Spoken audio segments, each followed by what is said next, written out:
Hello everyone, आज है 8 फरवरी और आज इस वीडियो में हम बात करेंगे विप्रो के बारे में। देखिए 406 रुपए के आसपास विप्रो का शेयर ट्रेड कर रहा है। हल्की सी तेजी यहां पर बनी हुई है और पिछले काफी वक्त से विप्रो के शेयर में कोई खास एक्साइटमेंट नजर नहीं आ रहा है। कोई खास एक्साइटमेंट नहीं है, जबकि बाकी उनके पीयर्स अगर हम देखें, इन्फोसिस हो गया, एचसीएल हो गया, टीसीएस हो गया, यहां पर कुछ ना कुछ चल रहा है। विप्रो में कोई खासा एक्साइटमेंट वैसा नहीं है।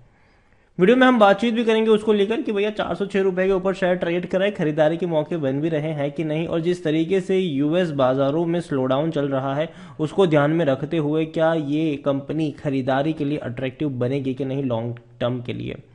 तो वीडियो को शुरू करूं उससे पहले अगर आपने अभी तक चैनल को सब्सक्राइब नहीं किया है तो प्लीज अभी इसे सब्सक्राइब कर लीजिए, क्योंकि आगे भी बहुत सारे वीडियोस हैं जो आपको काफी ज्यादा हेल्प करेंगे।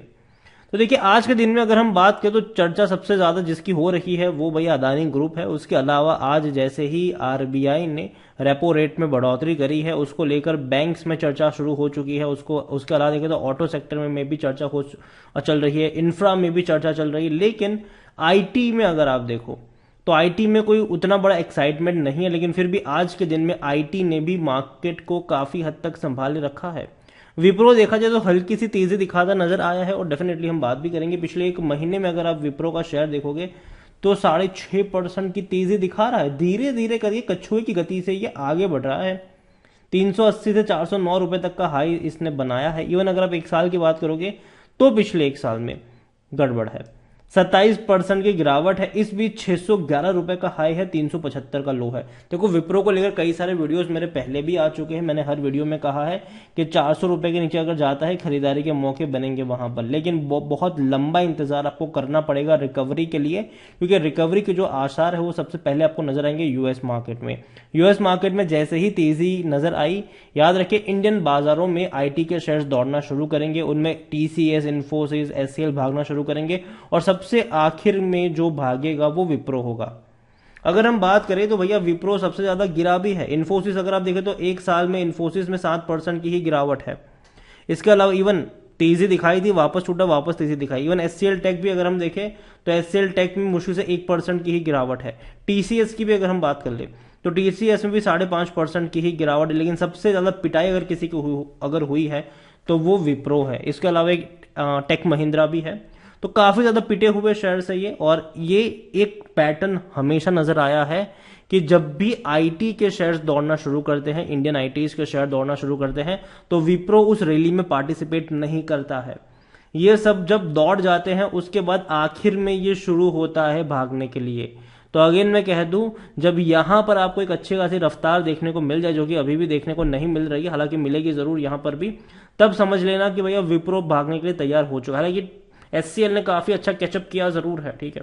यहां पर विप्रो को लेकर देखा जाए तो कंपनी लार्ज कैप है, 2,21,000 करोड़ से भी ज्यादा का इसका मार्केट कैप है। वॉल्यूम्स अगर हम देखेंगे तो वॉल्यूम 30 से 31 लाख के आसपास का देखने को मिल रहा है, जो कि अच्छा वॉल्यूम्स है। कंपनी के रेवेन्यू भी अच्छे रहे थे, प्रॉफिट भी अच्छे रहे थे। 23,200 करोड़ से भी ज्यादा के रेवेन्यू थे, 3,000 करोड़ से भी ज्यादा के प्रॉफिट थे, जो पिछले क्वार्टर या पिछले साल के क्वार्टर के मुकाबले भी काफी अच्छा है। लेकिन फिर भी शेयर प्राइस में वो उतना ज्यादा मल्टीप्लाई होता हुआ नजर नहीं आ रहा, क्योंकि जिस ग्रोथ से एक्सपेक्टेशन है वो ग्रोथ से ये बढ़ नहीं रहा है। विप्रो में अगर देखा जाए तो वॉल्यूम तो इनके अच्छे हैं ही, लेकिन उसके अलावा according to Moneycontrol user 17% लोग ही है जो बेचने की बात करें, वरना हर कोई कह रहा है खरीदो, खरीदारी करिए तो बने रहो। इतना ही नहीं, कंपनी में अगर आप देखोगे तो कंपनी में इनके रेवेन्यू बढ़ते नजर आए हैं। 2022 में तो काफी अच्छे रेवेन्यू रहे, तकरीबन 80,000 करोड़ के आसपास ही रेवेन्यू रहे। अभी इनका जो क्वार्टरली रेवेन्यू है वो 22 से 23,000 करोड़ का देखने को मिल रहा है। मतलब कि एक्सपेक्टेशन जरूर है कंपनी से कि आराम से 90,000 करोड़ तक का ये रेवेन्यू दिखाएंगे, जो अब तक का सबसे हाईएस्ट रेवेन्यू होगा फाइनेंशियल ईयर 2023 में। जहां तक बात करेंगे प्रॉफिट्स की, तो प्रॉफिट में भी अच्छी खासी रफ्तार है। हर साल का प्रॉफिट पिछले साल के मुकाबले ज्यादा है, लेकिन इस बार थोड़ी सी गड़बड़ होगी, प्रॉफिट उतना बड़ा नहीं देखने को मिलेगा जितना पिछले साल में था। थोड़ा सा कम रह सकता है, ज्यादा नहीं, थोड़ा सा कम रह सकता है, क्योंकि 3,000 करोड़ के आसपास के प्रॉफिट अभी आए हैं, वरना इससे पहले 2,600 करोड़ के भी प्रॉफिट थे। मतलब थोड़ा सा कम हो सकता है। विप्रो डेफिनेटली कंपनी अच्छी है, 18 का पी रेशो इसका, सेक्टर पी 27 का, सस्ता जरूर है ये, शायद थोड़ा और सस्ता भी हो सकता है। 24% एनालिस्ट कहते हैं खरीदारी करो। इतना ही नहीं, कंपनी में शेयर होल्डिंग की तरफ अगर हम चले तो ज्यादातर होल्डिंग यहाँ पर प्रमोटर लेकर बैठे हैं। 72.94% की होल्डिंग प्रमोटर के पास है। बड़े बड़े फंड हाउसेज भी अच्छी खासी क्वांटिटी में है। 2.75% mutual fund, 5.09% domestic institution, 8.67% FIIs, 10.55% retail और अदर्स के पास है, जिनमें से रिटेल इन्वेस्टर्स 5.37% की होल्डिंग लेकर बैठे हैं। देखो विप्रो मुझे पसंद है, ठीक है, और मैं मानता हूं कि खरीदारी के मौके यहां पर बनेंगे जरूर, लेकिन हमें ये कुछ चीजों के बारे में समझना होगा। पहली चीज है कि भैया यूएस सबसे बड़ा क्लाइंट है, ठीक है। इंडियन आईटी इंडस्ट्री अगर हम बात करें भारत की तो यहाँ पर यही है कि भैया क्लाइंट सर्विसेज प्रोवाइड करवाते हैं ये, और कहीं ना कहीं इनका जो बड़ा रेवेन्यू है वो आता है यूएस से। अगर यूएस में इकोनॉमिक स्लोडाउन चल रहा है तो दिक्कत इनको भी आएगी, लेकिन अब मुझे लग रहा है कि वहां पर धीरे धीरे सिचुएशन संभलती हुई नजर आ रही है, तो पहले वहां पर सिचुएशन संभलेगी। इवन अगर हम बात करें तो डाउ जोन्स भी, अगर आप बात करें यूएस बाजार की अगर हम बात करें तो वो रिकवर कर रहा है धीरे धीरे। पिछले एक महीने में अगर आप देखो तो वो तकरीबन काफी अच्छा रिकवर कर चुका है यूएस का जो बाजार है वो। और इवन इंडियन आईटी इंडस्ट्रीज की भी अगर हम बात करें तो आईटी इंडेक्स भी थोड़ा थोड़ा करके रिकवर करने की कोशिश कर रहा है। पहले यूएस बाजार रिकवर करना शुरू करेगा, फिर भैया इंडियन आईटी इंडस्ट्रीज भागना शुरू करेगी, इन्फोसिस, टीसीएस, एचसीएल ये भागना शुरू करेंगे। उसके बाद सबसे आखिर में जो भागेगा वो विप्रो होगा। और ये हम पास्ट में कई बार देख चुके हैं कि भैया विप्रो को कैचअप करने में बहुत टाइम लग जाता है, लेकिन वो कैचअप करता जरूर है। तो अभी के लिए मैं इतना ही कहूंगा आपसे कि भैया विप्रो में खरीदारी करी है, बने रहिए। फ्रेश बाइंग की जहां तक बात है, मुझे लगता है कि अभी थोड़ा सा इंतजार करना चाहिए।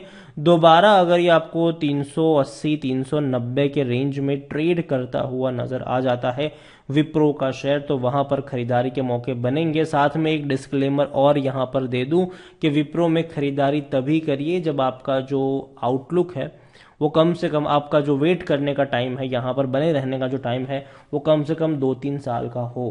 क्योंकि देखो अभी शॉर्ट टर्म में कुछ नहीं होने वाला है, अभी भी मुझे लगता है कि बाजार कुछ वक्त के लिए ऊपर नीचे रहेगा, और ऐसे में विप्रो का जो शेयर है वो आपको ऐसे ट्रेड करते नजर आएगा 10 रुपए अप 10 रुपए डाउन।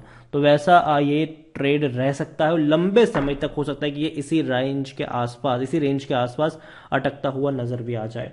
तो विप्रो यही कहूंगा आपसे, जल्दबाजी मत करिएगा, यहाँ पर खरीदारी करी है तो बेचने को लेकर बने रहिए। यहाँ पर लॉन्ग टर्म के लिए अच्छी कंपनी है, खराब तो नहीं है।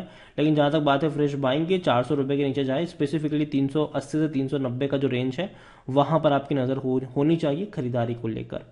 इसके अलावा जो 3 कंपनी है, इन्फोसिस हो गया, एचसीएल हो गया, टीसीएस हो गया, तो देखो इन्फोसिस बेहतरीन कंपनी है ये।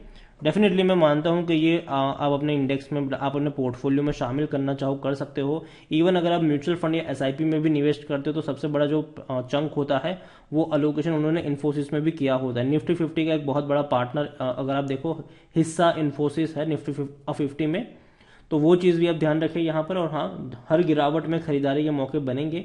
एचसीएल टेक अच्छी कंपनी जरूर है, लेकिन मुझे लगता है कि ये थोड़ा सा महंगा अभी हो चुका है। अगर ये दोबारा आपको 1050 या 1000 या 1050 रुपए के आसपास मिले तो खरीदारी के मौके बनेंगे। टीसीएस बेहतरीन कंपनी, बड़ा प्रोजेक्ट इनको मिला भी है और काफी बड़ी रफ्तार से इसने भागना शुरू भी कर दिया है। लेकिन अगर ये आपको 3000 से 3200 रुपए के आसपास मिलता है, वहां पर खरीदारी के मौके बनते हैं।